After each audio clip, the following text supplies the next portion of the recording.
Okay guys, so now we're going to go through the haircut that I did on this bob with the short fringe and internal texture. Here is the before of the model, so a little bit heavy, not too much shape. And here's the after, just adding a little bit of strength. So not too much hair coming off, but you know, still makes so much difference. So we hydrated the hair, nice shampoo, giving it a fresh wash, and then we've taken a central section all the way down the centre into the nape. We're starting on one side, working with 1 finger's depth elevation, and we're going to be cutting that nice and blunt in order to give us a very heavy line. A small amount of graduation, but that graduation is going to be removed afterwards. So we're not really looking to create a graduated bob, but something a little bit kind of chunkier, a bit heavier through that baseline, keeping it really nice and square and modern. You can see the angle of the line I'm putting in is kind of dropped down slightly, just to allow for the hairline and the ear. We're going to continue that all the way through the side, keeping those sections nice and clean, and then just angling slightly down towards the face. So you can see now, after putting in my strong guideline with my fingers, I can now use the comb just to keep the control of the haircut and strengthen that up. So you can see that nice square line. So we're going to repeat exactly the same on the other side.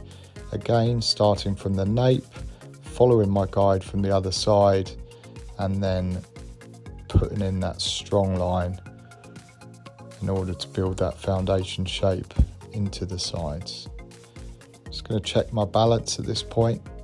You know, it's really important. You want to do that after the first 1 or 2 sections, just to make sure you're on track, because you don't want to do the whole side and then realise it's not balanced. So that was continued all the way through. Now, starting through that centre section, we're putting in a rounded shape, removing a little bit of that weight from the top, pivoting out towards each side, using a deep point cut, starting from that around the occipital bone, and then elevating the hair up into a more rounded feeling through the top. And we're continuing that exactly the same on both sides. This is just going to remove that boxiness of the haircut. And again, I'm just running through with a kind of visual cross check. Moving into the sides, working with vertical sections, over directing that hair back into my guide from the back. And exactly the same on the other side. And we just can leave that fringe out because obviously it's already been cut pretty short. So we then dry the hair through. It's always good to get the hair dry and smooth before you do your final checks. So here you can see just strengthening up that baseline.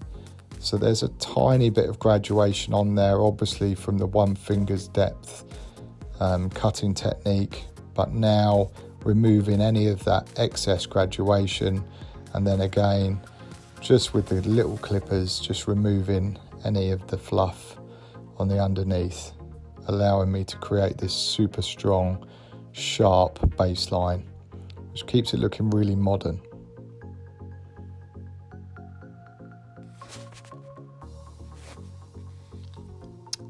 And again, just working my way through it, making sure everything's perfect, checking those sides, working with the blades again now, and just making sure everything's nice and square. You know, feel free to move the hair around a little bit so you can really make sure it feels good and moves in the right way. Then through this top, just really breaking it a little bit more. Obviously when the hair's dry, the weight swells out, so we need to remove maybe a little bit more, and we can cross-check that through the back. You can see that beautiful baseline, really nice and strong. and then just add that texture internally just to break it up a little bit more. So now we're going to work into the fringe. So you can see here I'm really sort of opening that fringe up, allowing the cheekbones to pop out, keeping it fresh and modern. You know, you can really see there where it's been held, how that really opens it up the cheeks. And again here, adding more depth, using that cheekbone as my guide, and really opening that fringe up. So it wasn't really about making this haircut too much shorter. It was just about making the haircut fit her texture and give it a more modern edge. Just sliding through some of the perimeter with the scissors just to kind of break it, give it a more organic kind of lived in feeling, and just feeling it out really and adding some texture where I feel it needs it. And there you have it. A nice little modern take on a short French bob. Enjoy.